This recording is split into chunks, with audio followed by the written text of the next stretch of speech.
So welcome back to the lab, Mainstreamers back, and we have returned for another daily log. Today I have been working on the inner jar, as well as here did some fucking work. Yeah, replace this for now with this foil, whatever. So this is the stuff. This is the float with the lever. Basically, this opens as it goes up, but I have tried it and it wasn't working properly. The main concept is good. The um, the main concept is good. The execution is not that great. So yeah, I have redesigned it and already in printing. The current problem is that as I start the pump, uh, it basically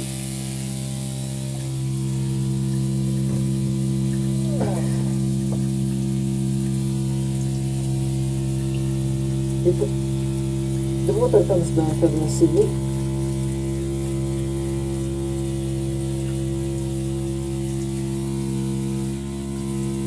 and the water level decreases. And when it's done, it basically starts to suck the air, and then it's basically done. So the problem here is that there is this line, and we'll put it on the back side, but for now it will be here. Then there is this fuel valve. I thought of like putting the fuel valve here and opening, turning this, because if there is no fuel valve here, then this line has lower resistance, and basically there is overflooding there. If this basically if it doesn't have this, if it has this with fully open, then the resistance is bigger in this, and this has lower resistance, thus basically it sucks out all the juice, and then we have nothing, and we'll cavitate and like not pull that much. So we'll have to make another one of this, but without this. We'll see tomorrow, or maybe I will show it later. But yeah, working on float like this. I thought of like adding another one of these valves, because yeah, I could add it here, but I thought even if I could like adjust it so it does have something similar, that the level will be constant, but that basically cannot be done in real life.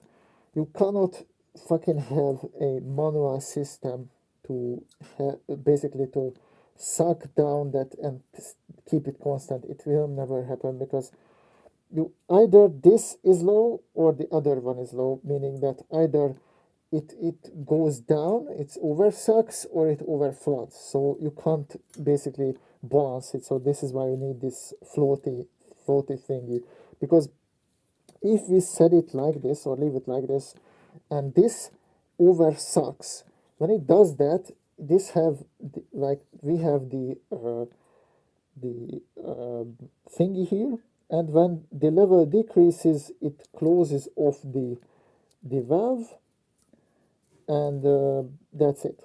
I mean, I can't really show you here, but when this shit basically like fuck you, focus on.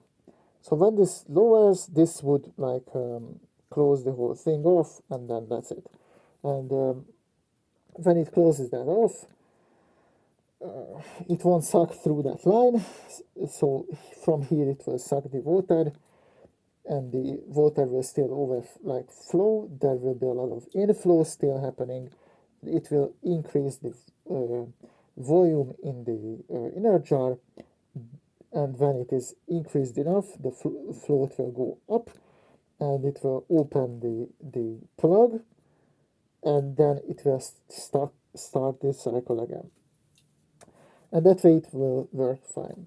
And hopefully tomorrow with the first prototype, probably won't, so I will have to reprint it, but iterating that, and when it is done, I will be able to move on to the next thing, which is to um, um, put all the plugs back in place, and for now just leave the fucking serial or I2C fucking serial connection, just let it sit. I don't give a fuck about it. It's not that important for now. I will set the I have figured out that I could set the pot valves, this and the other one. I have already made it, basically assembled the whole thing. I will need to just add the wiring, basically solder onto the back, and just connect the wires, all that stuff, and add the pressure sensor and solder that as well. So I will have to do that and connect back the system, and I will be able to type in the set amount, and I can like, no, I basically won't need the GUBA sensors for now. Those can get the fuck out, and I can like, or the problem is that yes, I need the GUBA sensors. I don't need the pressure sensors, so the pressure sensors can wait. I will use the 4 GUBAs, and yeah, that's the problem, right? So whatever, we'll have the two pot meter sensors, and probably the bypass will stay on a constant, and this will be set, adjusted. Maybe I will be able to like type, maybe I will make it into the code that I can type it into the command window to set the value of that, the bypass, so it will be also be changeable during the setup, and I will test like multiple things with it, or like combinations. And yeah, I will basically do the towers first, because I don't want to like first of all, I don't want to gasify the external place or the and like the environment, as well as like it contains, we basically waste a lot of sulfur dioxide, so we could like reuse that later on. So yeah, that's like pretty good, and I will need to do this anyway, so I will might as well do it now. So yeah, I will do that first, do the system assembly, and I will test the burner. Finally, it has been corrected. Basically, this line here, so she signals that this is the actual line. It was basically built in the wrong way last time. So yeah, right. Whatever. I think this is it for today. Unfortunately, this took all my time, but I guess this is it. Like, you need to iterate, otherwise you will not like move ahead. So yeah, thanks for watching. See you in the next one. Do your work, especially when you don't feel like it. Mwah.